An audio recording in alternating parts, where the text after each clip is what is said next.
Welcome to Christian Questions. This is Jonathan and Rick. Who are we speaking Randall's with? back. Randall's back. Go ahead, and sir. I actually have video of David and Jonathan, and I'm selling it to People magazine. Great. Yeah. You said to come back about Paul, and coming back about Paul, and I do believe I have a deep respect for Jonathan and David and their friendship and their love, because I have friendships like that. But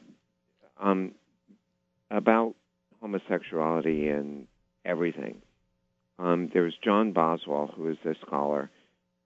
He's unfortunately dead now, but he pointed out the relationship between anti-homosexuality and anti-Semitism, and that there was traditionally in medieval Europe a relationship between hatred of gays and hatred of Jews in any minority, so that when any minority is persecuted, it hurts the other minority. And then about Paul, I'm just thinking about Thessalonians here. Paul is really thinking about pulling the church together. So I think, as Galatians change the way they see themselves, they'll be free to change themselves to grow into the new definition that Paul calls out for them.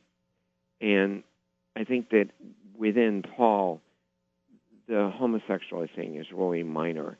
What he's really trying to do is hold the church together and bring everyone together as a church. And that homosexuality is a very minor thing in Paul. I mean, it's brought up all the time, but it's minor. I believe it was minor to Paul. Well, I think here's the point, and you're bringing up some good points. This is not what we're doing here. Our perspective is not by any stretch of the imagination what I would call gay bashing or anything like that. What it is stating a principle by which we believe we ought to live by.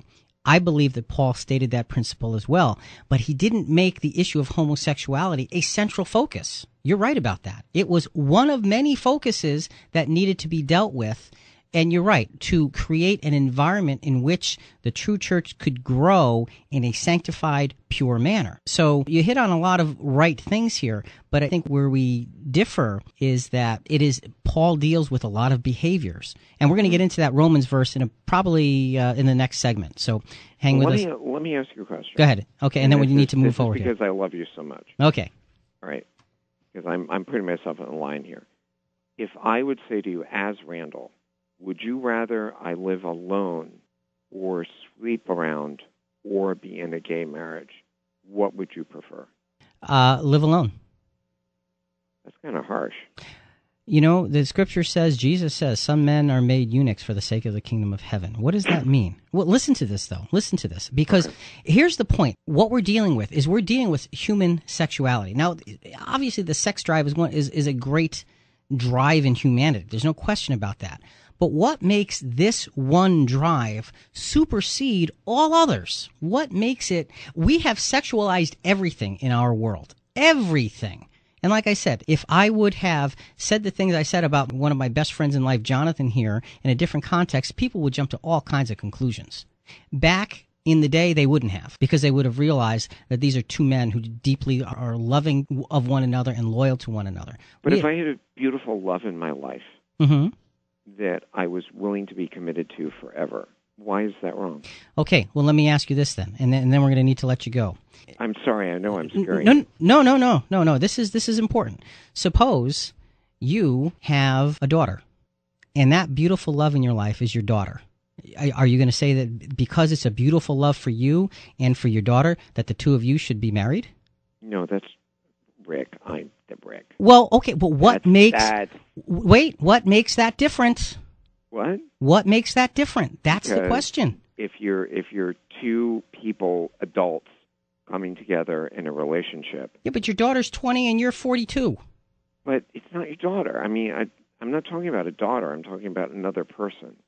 But your daughter's another. See, Randall, that's my point, is if we are going to go down the road of saying, well, see, the Bible judges behavior, not orientation. The Bible is not about our personal orientation. If you what you're doing now, what you're doing, my friend, and I love you. That's okay. I know that. What you're doing is you're comparing incest with a gay marriage Right. or a gay relationship. What makes incest and there's wrong? no comparison to that. What makes incest wrong? Two consenting adults. Incest is wrong because it's it's your child. That's what makes it wrong.